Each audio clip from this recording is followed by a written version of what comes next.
I'm going to talk to you briefly about some core work you can do with your ball.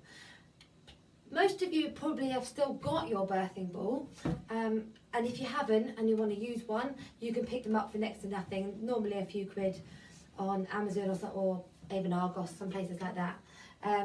But you don't want a big one, you want this one. I can't remember what size it is, maybe 55 inches, this one, but it's not even fully deflated. Alright, deflated, inflated is what I mean to say. So how we're going to do this, we're going to come down to the ground. So majority of the time when you're at class, if we do any core work, it will be dead bugs work or anything that's not crunchy wise. This is where we're going to start to try and see if we can engage the core a little bit more, but using the ball as a prop. So from here we're going to come down onto your back. I want you to push your back into the ground and think ribs to hips. So keep your ribs down, don't allow your ribs to come up. From here we're going to bring one knee up, bring the other knee up, and then just attach the ball to your knees. So it's not in between my knees, it's just attached in between my knees, and my hands here. So ideally you want your ball to be the size so my arms are straight above me and my knees and my hips are straight back. If your ball's bigger and your arms are back here, it's going to make it a bit harder. So just deflate it a little bit just to bring your arms in line with your shoulders. From here, keeping your back flat to the ground. So again, ribs to hips. Take a nice deep breath in. And then I want you to breathe out, pelvic floor lift and engage your core. Deep breath in, relax.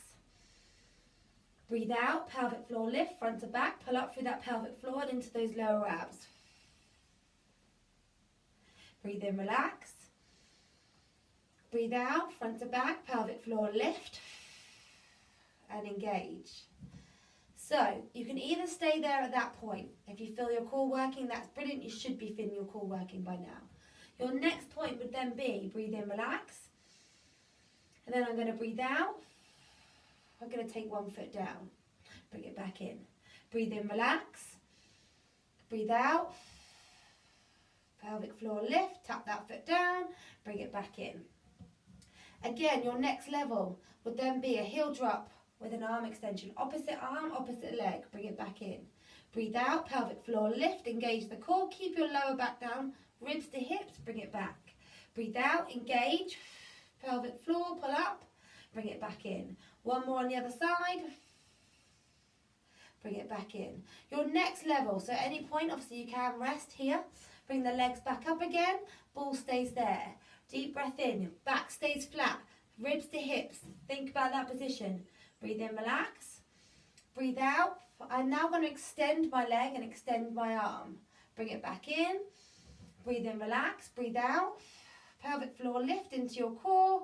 Bring it back in. Again, don't allow any popping or any back arching here, okay? So if you feel your ribs coming up or your belly button popping out, then take it down a notch, okay? So you don't have to extend.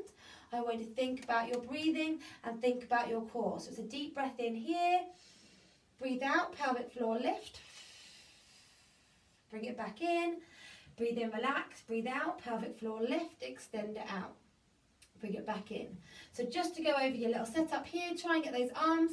So arms straight ahead of you, so hands over your shoulders, and again knees over your hips. So again, we don't want to be in this position. Knees are over your hips, back stays flat to the ground, ribs to hips.